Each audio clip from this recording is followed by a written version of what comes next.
They did continue writing in Syriac, but there's a large body of literature in Christian Arabic. So it's because it wasn't new for them.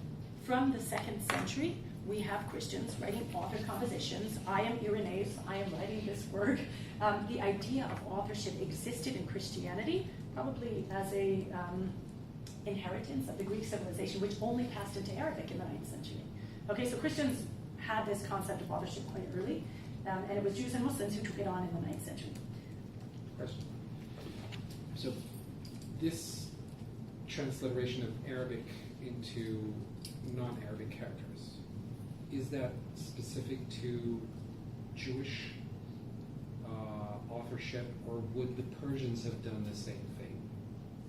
Okay, I love the question, and I will talk about that in a second when I talk more about Judeo-Arabic. The Persians sort of did the opposite. You'll note the Persians took on the Islamic script for their Pahlavi, for their advanced version of Pahlavi. It's the reverse of what this exactly. is. But it proves the point that script goes with religion, which is sort of the general point. Yes. So it's a very important thing that you said, Thank you. John. Thank you. Okay. So what did this do to the Jewish bookshelf? You put a watch here. What's your name? Jesse. Jesse. Okay. Thank you. And I have till 2:45. We have a schedule. 3. Okay, you'll tell me. Okay, so this led to 300 years, at least, of composition in Judeo-Arabic, leading to many new genres in Jewish literature. And I'm hoping that some of you who study classical Jewish texts will counter me on some of these, or try. But I will say that many of these, all of these as independent genres are new to Judaism. Theology, you can find a lot of theology in the Talmud, but independent theological works, freestanding, with lots of new questions, are a feature of this period, starting in the 9th century. Philosophy, science, math, dictionaries of biblical Hebrew, of Aramaic, in Arabic, and they're written for Arabic speakers. Grammars, linguistics works, all of these are new in this period. Okay, now that was about the cultural and historic background. Now I want to zero in on Judeo-Arabic so that you understand what's the language we're talking about here. How is it different from Arabic? What does it mean that Jews were using this? What's special about this language? Okay, so what is Judeo-Arabic? Arabic as written by Jews. Now, as you saw on the screen a second ago, it can be written in Hebrew letters. It can also be written in Arabic letters. So if you see a manuscript in Arabic letters, it could also be Judeo-Arabic. It's not Hebrew script that is the only factor making it Judeo-Arabic.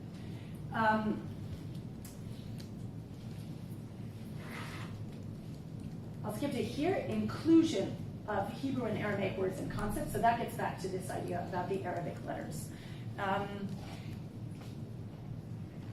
Judeo-Arabic uses words that, if you're a Muslim reading it, you might not know what they are. Mikveh, nida, I'm talking about Toledot Yeshu words now. All sorts of Jewish religious terms, Aramaic, phrases from the Talmud. This is also a feature of Judeo-Arabic, so even if it's written in Arabic letters, if you have these types of things, it's Judeo-Arabic. Depended on when, so something that a lot of people actually don't know, prior to the 10th century, a lot of Judeo-Arabic is actually written in Arabic characters, especially by Karaites. Karaite Jews are known in this early period, 9th, 10th century CE, to have written in Arabic letters. Following that, you are pretty safe saying that Judeo-Arabic needs to be written in Hebrew letters. Okay? Style, not identical to Arabic as written by Muslims. It's a different sort of type of beast. Not identical to Arabic as written by Christians. Why? Okay, why do I say that? And so now I'm going to give you a very short word about the Arabic language that I hope you will take with you, because I mean that's what I do. I'm a teacher of Arabic at root, of Arabic literature, so it's important to understand that these special things that I said about Judeo-Arabic in large part exist because of certain particularities of the Arabic language. Okay, so I title it The Arabic Language, Dialects, and Diglossia. So the Arabic language, you know what that means. Dialects, you know what it means. What is diglossia? Say again? Using two languages, different language to read the text and different languages. Yeah, when a language exists in sort of two different types, flavors, however you'd like to say it. So I'm going to explain to you something now about Arabic, which is the reason for these special features of Judeo-Arabic. Okay, so writing in Arabic is not like writing in any other language. And in any language, when we speak English, we speak differently than we write, correct? Obviously, when you sit down to write a paper or a book or whatever you're writing, it's going to be more formal than what you speak. However, in Arabic, writing is much more significantly different than speaking. Written Arabic has a very strict framework of rules about morphology and syntax. So if I were to read something written in Arabic to you and then explain it to you, I would be doing so in two rather different ways of speaking. And Jamal knows because he reads written Arabic and he speaks a very different dialect, as I just heard about half an hour ago. So diglossia means two differentiated forms of a language. Now, so I'm telling you, written Arabic is really, really different than spoken Arabic, okay? It's very, very far from the difference between spoken and written English. Now, why is this? It's because of a theological principle. It is based on an Islamic, a Muslim theological principle, which has to do with the connection between the Arabic language and the Quran. So, for example, verses like from Surah Yusuf, number 12 in the Quran, Alif Lam Ra, Tilka Ayatul Kitab al-Mubin, Inna anzalnahu Qur'anan Arabiyan, la'allakum ta'aqilun. Okay, so these are the verses of the clear book. We have brought it down to you as an Arabic Quran, hoping that you will understand. So an Arabic Quran, many places inside the Quran, there's the idea that it's an Arabic Quran. And this goes along with an idea that the Quran has something called inimitability. Are you guys familiar with that? I'm sure some of you are. So inimitability, in Arabic, ijaz, inimitability. Okay, in Arabic, ijaz al-Quran. The idea that there's something about the Quran that is so amazing that it's clearly a divine product. Okay? What is that amazing thing was debated by theologians over the centuries. By the 10th century, they had come down to the idea that it had to do with the stylistic beauty of the Quran, the words of the Quran. Okay? So these two concepts, the idea of Arabic being so close with the idea of the Quran, an Arabic Quran, connected with the idea of this stylistic inimitability of the Quran, the way it's written, is the most beautiful thing, meant that there is a special tenor to the Arabic language that must be preserved in Arabic writing. So because of this, while the Arabic spoken language has definitely developed over the centuries, there were dialects in existence in the 7th century, and there are dialects in existence now, and they have developed. The written language has been very much preserved in a particular static form. Okay, so this is the facts about Arabic. Now, for Jews and Christians, this was different, because Jews and Christians did not share this theological commitment to the Arabic language, which was the Quran in Arabic. So that meant that when Jews and Christians wrote Arabic, they simply weren't as careful. They were making a distinction between their written Arabic and their spoken Arabic, but not to the extent that a Muslim would. And for that reason, we have these two entities called Judeo-Arabic and Christian Arabic, which are different and have some interference of dialect. You know, it's going to be much closer to the way I speak English and write English. Not exactly, because Jews also have this diglossia, this idea that you write differently than you speak. But the strict set of rules was not observed by Jews and Christians. So Muslims writing Arabic versus non-Muslims writing Arabic.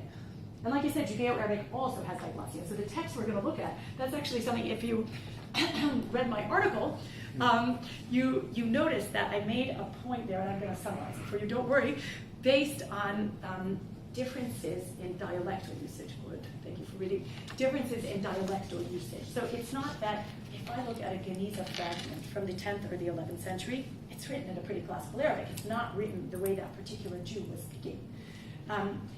In later centuries, the distance becomes very blurred. And they're trying to write differently, but they're not fully writing differently. In any case. Okay, that was the end of introduction number 1. Now we're on to introduction number 2, getting to the subject material that I'm here to tell you about. And that's about Toledot Yeshu. And this is where lies, secrecy, and deception came in, because everything I said till now is the truth. Now I'm going to talk to you about Toledot Yeshu. So Toledot Yeshu is a parodical story about the life of Jesus, who's called Yeshu in the work. This is one of my Judeo-Arabic manuscripts. Toledot Yeshu is in the center of a lot of research in Jewish studies these days. Maybe because of a large project at Princeton that put out 2 volumes that you might be familiar with, and a volume of essays. Maybe also because it's become sort of okay to talk about this rather nasty text, which probably until the late 19th, early 20th century, Jews were not so comfortable talking about.